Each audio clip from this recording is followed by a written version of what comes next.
आइए आज की क्लास हम लोग शुरू करते हैं। आज हम लोग जो है यूज ऑफ हैज टू या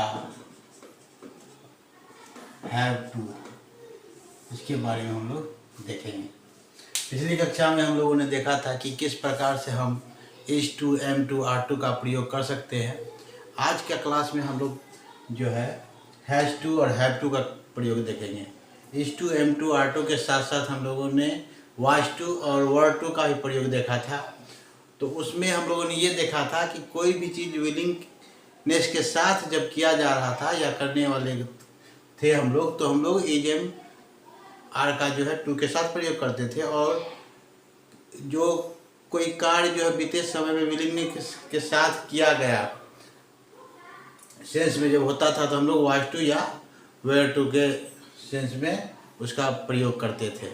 तो आज हम लोग जो है देखेंगे कि हैज़ टू और हैव टू का प्रयोग कहाँ होता है। देखिए, हम लोग अपने दैनिक जीवन में कभी कभी जो है कुछ ऐसे शब्दों का प्रयोग करते हैं या कुछ ऐसे वाक्यों का प्रयोग करते हैं जिससे यह पता चलता है कि हमें उस चीज़ को करने की इच्छा नहीं है, लेकिन हम लोगों को करना पड़ता है। ठीक है, जैसे एग्जाम्पल के लिए जैसे मैं कहता हूँ कि मुझको जाना है, यदि मैं कहूँ मुझको जाना है, यदि यह शब्द अगर कहा जाता है तो मुझको जाना है, तो देखिए इसमें लगा हुआ है जाना है, मतलब मैं जाना नहीं चाहता हूँ लेकिन मुझको क्या है, जाना है। किसी ये कंपल्सन है कि मुझको वहाँ जाना ही पड़ेगा। ठीक है, जैसे उसको यह करना है, उसको यह करना है।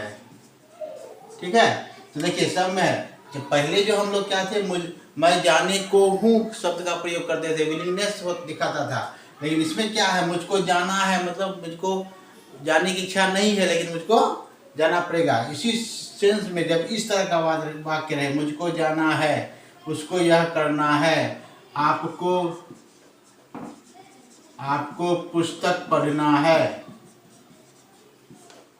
पुस्तक पढ़ना है।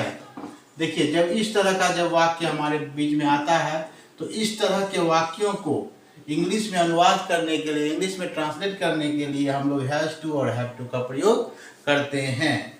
इन द सेंस हम क्या कहना चाह रहे हैं कि जब कोई वाक्य यह प्रदर्शित करे या जब कोई वाक्य से यह बोध हो कि कोई कार्य हम अपनी इच्छा से नहीं कर रहे हैं परंतु किसी के दबाव में कर रहे हैं, तो हम लोग हैज़ टू या हैव टू का प्रयोग करते हैं।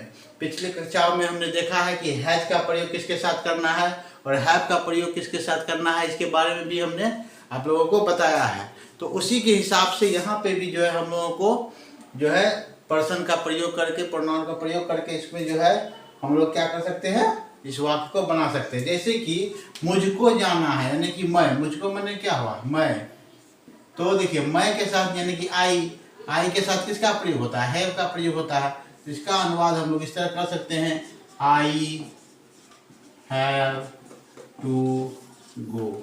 इसका अर्थ यह हुआ कि मुझको जाना है, उसको यह करना है। जब उसको यह करना है इसका मतलब ये हुआ कि ये जो है वह शब्द से उसको बनता है, तो वह के साथ ही हैज का प्रयोग होता है। He has to do this, उसको यह करना है, आपको पुस्तक पढ़ना है, you have to read book. ठीक है, मैं समझ रहा हूं कि आप हमारी बातों को अच्छी तरह समझ रहे हैं।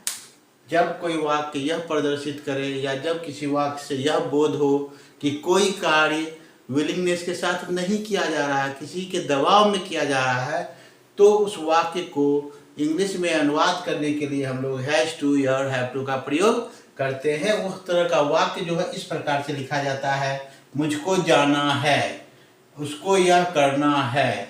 इस तरह का जब वाक्य हमारे बीच में आएगा, हमारे सामने आएगा, तो हम लोग उसका ट्रांसलेशन हैज़ टू या हैव टू का जो है प्रोनाउन जो होता है उसके अनुसार, आई के साथ जो लगता है, ही के साथ लगता है, उसके अनुसार हम रख करके इस शब्द का, इन वाक्यों का हम लोग अनुवाद कर सकते हैं।